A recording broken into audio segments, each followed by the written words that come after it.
And sometimes I stick pretty close to that, and sometimes I don't.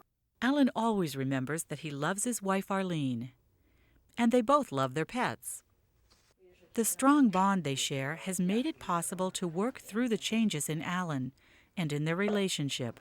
I was depressed because of the accident and how it had affected me, and I didn't want to be a burden. I know that I made her feel bad a lot, and I, I found that the worst thing that I could do was say that I wish I was dead, because she didn't like that. But it was a real thought that crossed my mind, because I didn't feel good about myself at all. He certainly has gotten better, but it's been, it hasn't been all sweetness and light. It's been tough. But I think that for me personally, it's been a journey that, I certainly didn't ask for, but we've done it together. It's one of the most daunting things to say to someone, you've had all these injuries, physical and cognitive and behavioral, and now you get to try to tackle the toughest set of symptoms you've ever had with a compromise in your intellect or your memory or your attention or your endurance or your speed.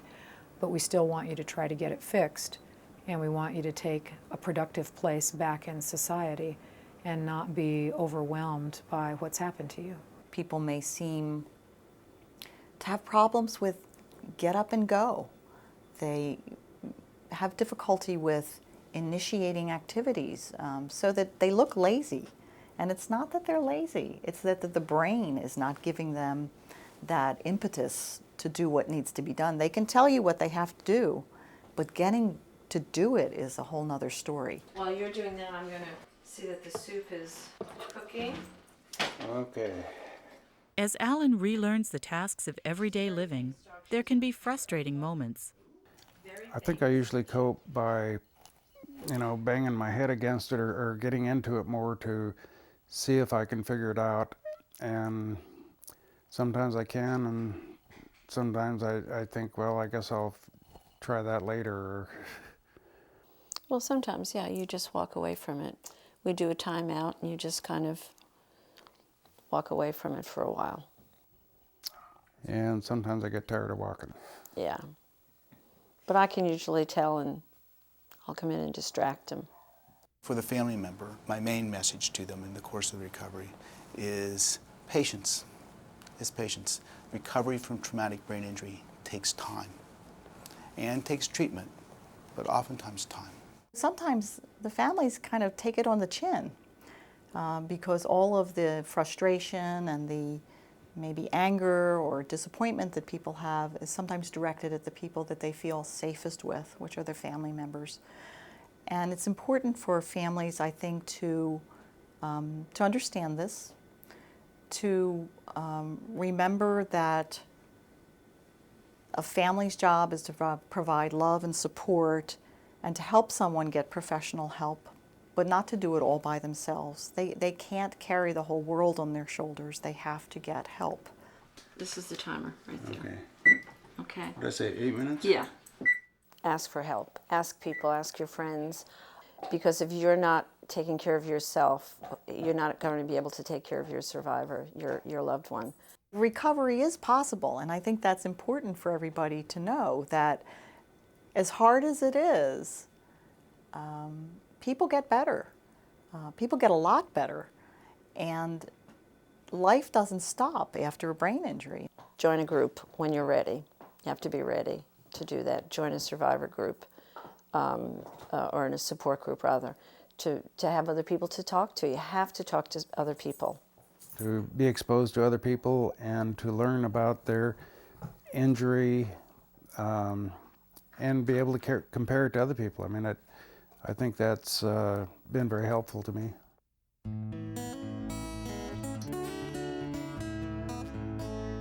Traumatic brain injury is an injury that really affects the whole person.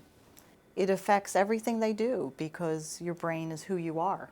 I just wanted to prove to myself and the world that I was still that I still had something upstairs. So I read and played chess and just did mental things to try to prove to myself that I could still do it.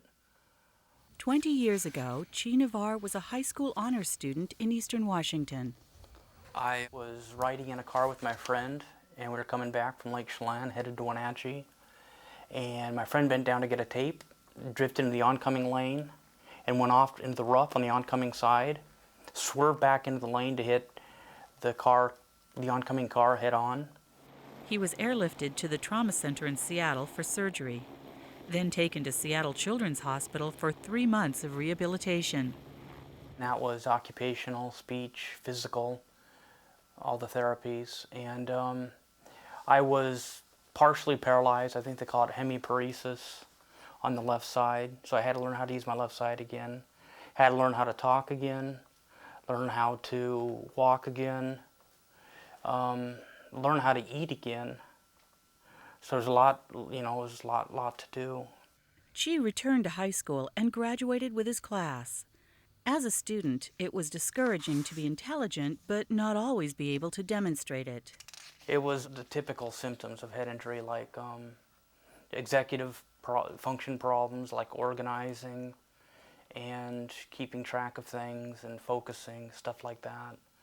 And I mean, I would intellectually know stuff, memory permitting, but the actual application of those skills was holding me back. The physical effects of Chi's brain injury are nearly invisible now, and that makes it harder for other people to understand his ongoing concerns. As you walk down the street, nobody looks at you and says, oh, he's head injured. No wonders he's, on Social Security disability. Why doesn't he have a job? He seems fine to me. And that's part of the insidiousness of head injury, is that, nobody can look at you and says, oh, well, he's got a broken leg. There's no way he could be a construction person anymore. And it's just, nobody really knows where your problems are or what your problem is. Chi began studying philosophy to help him move on and accept his new life. If a person can learn the idea of accepting their difficulties, I think reduces down their emotional difficulties with the injury. At the same time, acceptance by no means means to not to participate in activities that might, including treatment, that might improve their situation too. Really, it's just making a new life for yourself. It may sound dumb, it may sound glib, but you just find you're not the same person. So you got to find things that interest you now, not the things that interest you at another time or another person or as another person or before. There's one person I can point out that I worked with some time ago who was a fisherman and a fly fisherman, and his great delight before he had his brain injury was to tie flies, and they were beautiful works of art. After he had his brain injury, he no longer had the use of one of his arms, and it was very difficult for him to see what he was going to do in life because he could no longer work. There were many things he couldn't do, and he couldn't tie flies. But one day, I walked into my office and went into an examining room, and the entire office was filled with canvases, beautiful oil paintings all around the office.